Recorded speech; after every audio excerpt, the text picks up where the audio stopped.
విస్తార పంట పొలము నుండి కష్టించి పని చేయనిమ్ము. కన్నీటితో విత్తు మనసు కలకాల మరి నాకు నొసగు.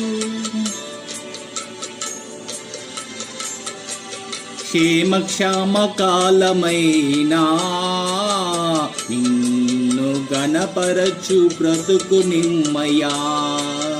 నశించు ఆత్మలన్ నీ దరి చేర్చు కృప నిమ్మయా. ఇదిగో దేవా నా జీవితం, ఆపాదమస్తకం నీకంకితం.